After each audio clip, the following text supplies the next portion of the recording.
So over the past week, it seems like traders have been making like $20,000, $100,000 on the stock EQ. This was a stock that received COVID-19 news and then went from like $7 all the way to $30. The goal of this video is to teach you guys how to understand or even come up with the idea that a stock has that sort of capability. So you know when you're trading penny stocks or just any stock and you're thinking, is this going to have one of those big moves? You're thinking, this looks like a good buy, right? The formation looks good. The pattern's there. You buy, but then it just never turns into that big one, right? It goes on like a good move and then it kind of like flutters off and it's like meh, but it never turns into that brah, right? So this is the goal of that video, and I want to talk to you guys specifically about EQ. I've made videos like this in the past, but I think this one's really going to grab your attention because it's the most recent stock that just went on a crazy run. So let's get into sharing the screen. So this is the stock, okay? It went from like $3 all the way to 27. This chart's actually a little inaccurate in terms of the timing. The stock actually went all the way to 31, okay? So first and foremost, I mentioned earlier when I was going to make this video, this is about psychology and a little technical analysis. So the first and most important thing you have to understand about the market is there's a lot of people involved, okay? And it's a big game. And if you don't fully understand the game, obviously things can be a little harder. So what I'm just going to say to you right now and just drill it into your head as quickly as I can is this. This stock was being shorted not by bad traders, not by traders that don't ever make money, but this stock was being shorted essentially by the herd. And the best way I can explain this to you guys is the most popular stockbrokers are like E-Trade and TD Ameritrade and like Charles Schwab or something. The most popular brokers are not Lightspeed, not Interactive Brokers. Those are popular brokers too. I'm just saying most of the new traders are people that haven't quite gotten a grasp of the market or maybe upgraded to a different broker. They use TD Ameritrade, okay? So I'm telling you, most of the newer novice investors use things like TD Ameritrade. And there's reasons why. The platform's great. The platform's free. There's a lot of free tools, etc., etc.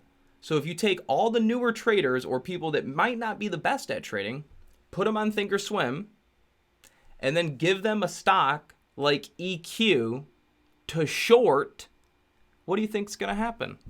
It's going to squeeze.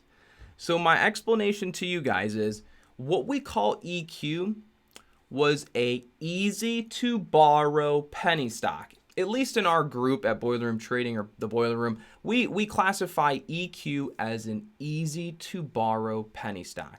And why do we say that? Because it is easy to borrow, or it was. See, yesterday, this stock went on a monster run. This stock was also easy to borrow. Look up here in the top of this screen here where it says HTB. Right now, it's classified as hard to borrow. That means if I wanted to, I could not just come here, click sell market 10 shares. It's not going to work. You see how I didn't get filled? That's because there's no shares to short. Now, I could come in here, do a market order, and I could buy 10 shares. So you see I bought 10 shares, but I can't. Now I could sell them, right? Because I own them. But if I wanted to short sell it and start with a short purchase, I can't do that anymore. And that's because on the broker TD Ameritrade, it's classified as hard to borrow. We're not going to get into exactly what that one means, but at the end of the day, that just means it's not very easy to short this stock anymore. If the symbol is ever ETB, then that means you have an easy to borrow stock, meaning if I want to, I could just come click sell market and it's going to short the stock. Let me explain it like this. Let's go to something like Facebook. Okay, big stock. See how it says ETB? If I go and click sell 10 shares, I now have 10 shares of this stock short. I have betted that the stock will go down. If it goes down, I will make money. But if I'm wrong and the stock actually is going up, okay, if I'm wrong and the stock continues to go up, then I will lose money. Ready? So if I think it's going to go down and I go short. So now I'm short a big purchase, 300 shares. See, look, it's going up, right? As it goes up, I lose money. And as it goes up, I need to exit. When I exit, I'm going to buy those shares back. Ready? So I'm purposely losing $65 to show you this. Ready? When I go and hit flatten, or I go to exit, or I have my 300 share position, I need to get out because I'm losing money, and I close it and say I want to buy back the 300 shares. I say I just buy market or something, right? Essentially, I'm buying shares. I'm helping the stock go up, all right?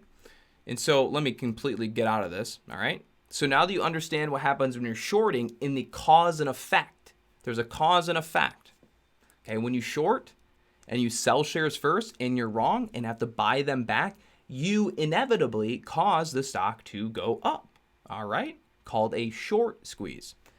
Now, let's go back to EQ. All right? So now as we go back to EQ, what I just showed you when I shorted 300 shares and then I had to get out, and you see how the stock went up a little bit, it's kind of popping up. You can basically say that from the price of $8.23 yesterday down here, that's what happened for the whole day. A short squeeze, okay? People were betting on the stock to go down at the same time people were buying it to go up, but a lot of people had been betting that that stock was going to actually go down on the day, all right? And so when they're wrong, they're going to have to exit their position, and when they exit their position, they're going to have to buy back shares.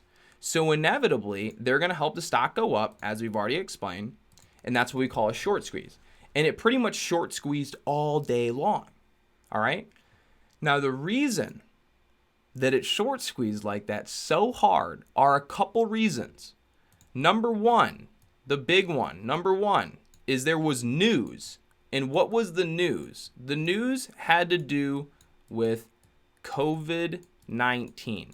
So for one, the big portion to any stock that has a big move, there's normally going to be a news catalyst that a lot of people recognize, or it's just a good news catalyst that a lot of people believe in. And that's what kind of first brings the attention to the stock, okay? But then when you mix good news and a lot of activity, a lot of volume, and a lot of people trading and investing in a stock like this that is easy to borrow, you can a lot of times run into a big short squeeze, okay? And it's not short squeezing only because it's easy to borrow. That's a portion of it, okay? Like I said, there's a lot to this game, okay? So think about all the penny stocks, right? For everybody that's watching this video, forever that you've ever traded, anytime you have seen a penny stock trade, how often how in your memory, does it keep running or does it crash? How often is it running for a long time before it comes back down? And if you say that it crashes like 80, 90% of the time, or most of the time that you watch these stocks, they go on a run and then they crash, you're correct, right? So take that psychology. If you already know that, then take that psychology. Oh, and here's the other thing. How often can you short them? For those of you that use TD Ameritrade and maybe E-Trade or whatever, whenever you see these penny stocks exploding and you're like, oh, it's too late, I don't want to buy them, but then you look and like you can't even short them, you're like, oh, this sucks, I would short that, and then it crashes, right? So psychologically, you have already convinced yourself that if in the event you see a penny stock running up and it looks like it's going to crash, because most of the penny stocks you look at crash, but most of them you can't short. But then all of a sudden, you get something like EQ, looks just like all the other penny stocks. They crash 90% of the time. You can't short them, but then all of a sudden, you can. So the herd mentality is 90% of penny stocks fail. The most popular trading platforms are things like E-Trade and Thinkorswim, which means that's going to have most of the novice traders in the market using that platform, which don't have yet those skills developed to maneuver the markets the best, even myself included at times, everybody included at times. So take novice traders, put them into a big pool, right? Take most of the traders, put them into a big pool. We'll call that pool Thinkorswim, and then we'll show them a bunch of penny stocks that they can never short, that crash all the time. So like, shit, I wish I could short this, And it's not only by, it just is that way. So bunch of penny stocks of people in this pool of TOS and they can never short it, right? Just can't short it. Then all of a sudden, you get a stock EQ pops up, looks like all the rest of the other penny stocks, and they go, oh my God, I can short this? They always crash. Why the hell would I go long? This is awesome. I'll just short it. So then what happens? The herd mentality, instead of going long on it, they all go short on it. And that's where we go long. So this has always been one of kind of our go-to plays for penny stocks, is whenever we get a penny stock mixed with good news that pops up like EQ, and then we check to see if the stock is easy to borrow on Thinkorswim, that gives us a pretty good set of information or data. And now we know that this stock can be shorted by most of the public. The herd can now bet down and then it goes up. It happens all the time. It's great. I love it. These are some of the stocks we have our biggest wins on. I can wholeheartedly tell you I can go longer into this video more about this, but let me know what you guys think about it so far in the comments section below. That pretty much covers everything we kind of need to. The last thing that I will touch on is that there's this. This doesn't always work. Just because a stock is easy to borrow and it's a penny stock doesn't mean it's going to go on a rip like this. You still need some other characteristics like, again, good news catalyst, low float, stock needs to be low supply, and ideally low outstanding shares would be good. We're not going to go that far in this video. But ideally low float, good news, easy to borrow, and you can run yourself into a situation like this, okay? And then the last secret is this. Just because you have a Thinkorswim account doesn't mean that you're going to be able to short the same stock I can. So in order to utilize this approach, the easy to borrow strategy that I just showed you, make sure that you collaborate with at least 3 other traders that have the Thinkorswim platform. Because if you collaborate, then you guys can all check the same stock and see if you can all short it or if one of you can short it and one can't. Because that is the case sometimes. Sometimes these penny stocks will show easy to borrow on one trader's screen, whereas another trader's it will show hard to borrow. So if you have the account that shows hard to borrow, you won't even know that the stock is easy to borrow, which then will sway your attention to another direction potentially. Didn't mean to rhyme there. It was all unintentional. It just kind of came out that way. You should smash the thumbs up button though. With that being said, everybody take care. Have a great rest of your day, and I'll see you guys on the next video.